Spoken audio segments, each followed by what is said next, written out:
Assalamualaikum warahmatullahi wabarakatuh. Halo semuanya. Kembali lagi di video learning journal kali ini. Semoga kalian gak bosen dan semoga video ini juga bermanfaat buat kalian. Dan terima kasih banyak buat kalian yang udah mau nonton video ini. Sebelumnya kita tanya-tanya kabar dulu aja kayak biasa ya kan. Ya, jadi nggak usah tegang-tegang banget gitu. Gimana kabar kalian semua teman-teman di rumah, dimanapun kalian berada? Semoga kalian dalam lindungan Allah, semoga kalian dalam keadaan sehat, dan semoga kalian memiliki hari yang baik hari ini dan hari seterusnya. Amin. Seperti pertemuan sebelumnya gitu ya, dimana ada hal-hal yang harus diperhatikan dalam film dokumenter gitu. Nah, kali ini juga ada hal-hal penting yang harus kita perhatikan dalam film dokumenter gitu. Dimana tentulah film dokumenter itu pasti ada yang menggunakan naskah dan ada yang nggak pakai naskah. Nah, kali ini kita akan membahas pembahasan di mana kelompok 5 membahas mengenai format penulisan naskah. Format penulisan naskah, logika bahasa, dan rasionalisasi data dalam film dokumenter itu kayak gimana. Ini merupakan hal yang penting gitu ya, karena dengan adanya naskah, maka film dokumenter pun akan berjalan dan berproduksi dengan baik gitu.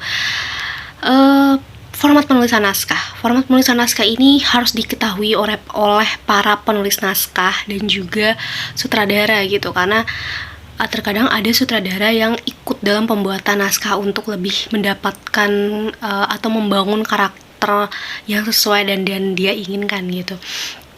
Format penulisan naskah ini harus diketahui, di mana proses dalam format penulisan naskah itu ada 6 gitu. Yang pertama dimulai dari adanya ide dan gagasan gitu. Ide dan gagasan ini itu ibarat kata kayak banyak kan pemikiran-pemikiran dari sutradara, terus dari penulis naskah, terus dari produser dan lain sebagainya yang ikut mendukung dalam pembuatan film dokumenter itu memiliki ide atau gagasan, sehingga itu masih bersifatnya umum gitu. Lalu ketika kita ingin lebih mendapatkan yang lebih khusus gitu, untuk mendapatkan inti dan lebih memfokuskan itu, maka kita harus membuat tema gitu. Tentulah kita harus menentukan tema apa yang akan kita buat, film dokumenter apa yang akan kita buat, tentang apa gitu kan. Nah, ketika temanya udah diketahui, kita udah tahu mau bikin film dokumenter kayak apa, itu mulailah kita melakukan riset dan survei untuk mengetahui bagaimana sih peristiwa aslinya, bagaimana sih kejadian yang sebenarnya, bagaimana sih lokasinya. Itu dilakukan dengan riset dan survei gitu. Nah, ketika riset dan survei sudah dilakukan dan sudah adanya data yang terkumpul, maka mulailah untuk membuat kerangka atau sinopsis, kerangka gagasan gitu. Jadi mulai dikembangkan, membuat gambaran awal gitu. Lalu setelah itu mulailah membuat treatment. Treatment ini kayak apa ya, kerangka pengembangan dari kerangka yang sebelumnya, sinopsis itu, dimana ada tokoh-tokohnya, alur ceritanya, terus pemeran utamanya. Nah, setelah itu barulah mulai penulisan naskah, dimana pengembangan dari treatment, jadi kayak penjabaran lebih mendalam lagi, terus spot-spot kameranya juga diperjelas.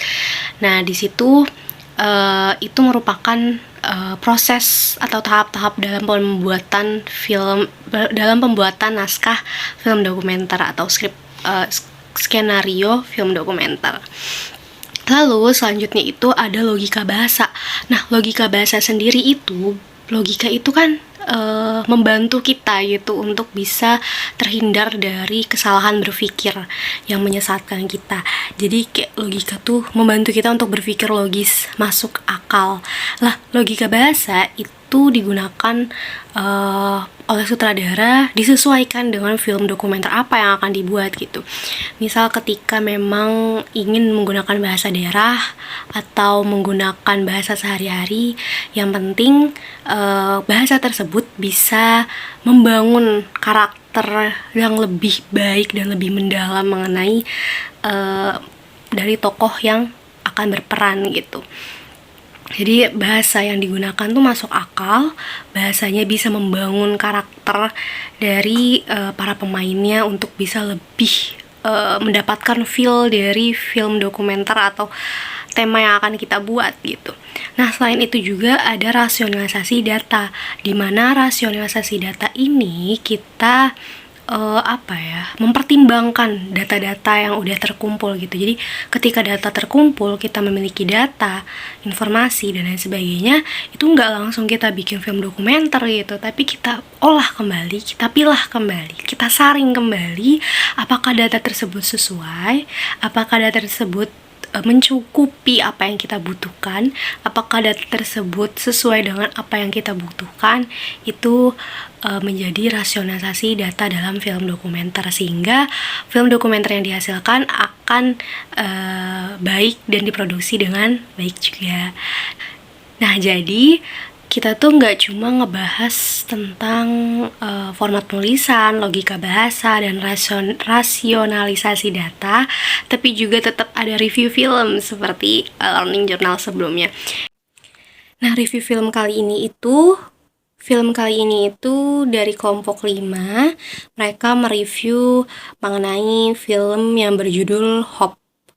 Mungkin kalian pernah denger, pernah lihat, pernah nonton gitu ya sama temen, keluarga, atau sendirian.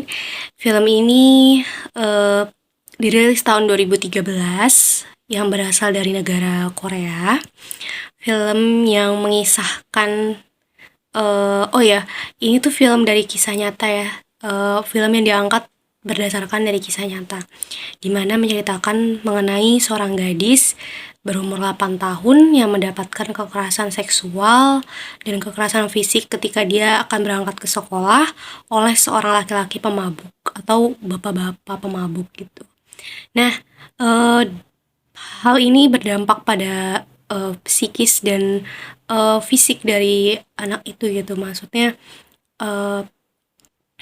ada kesakitan di organ dalamnya karena ada kekerasan fisik yang dia dapatkan gitu. Nah, film ini juga banyak sekali pelajaran yang bisa diambil gitu dari film ini. Salah satunya adalah bagaimana sih penting dan sangat pentingnya peran orang tua gitu bagi seorang anak, dimana memang parenting yang diterapkan oleh orang tua mengenai kewaspadaan dan cara membela diri, cara melindungi diri bagi seorang anak ketika berada di luar dengan keadaan bahwa dia sedang sendiri atau tidak dalam pengawasan orang tua dan lain sebagainya. Maka perlunya orang tua untuk memberikan pengajaran dan pelatihan mengenai pelindungan diri pada anak gitu, seperti apa. Dan selain itu juga film ini juga mengajarkan kita bahwa pentingnya orang tua untuk tetap melaksanakan kewajibannya dengan memberikan kasih sayang yang luar biasa kepada anaknya gitu ya, menyempatkan dirinya untuk memberikan segala bentuk kasih sayang diberikan gitu ya kepada anak. Misalkan adalah mengantar dan menjemput sekolah. Itu merupakan hal-hal kecil yang bisa diterapkan oleh anak ketika memang orang tua tuh dalam keadaan sibuk gitu. Jadi anak tetap merasa diperhatikan, anak tetap merasa mendapat kasih sayang dari orang tuanya gitu. Dan perlunya orang tua untuk mengajarkan kepada anak untuk tidak langsung percaya atau mudah percaya pada orang yang baru ia kenali gitu. Mungkin itu saja yang bisa saya sampaikan. Semoga film ini atau materi yang saya sampaikan atau dari Learning Journal ini bisa bermanfaat bagi kalian semua, menambah wawasan kalian semua, dan Semoga kalian juga nggak bosen ketemu sama aku lagi.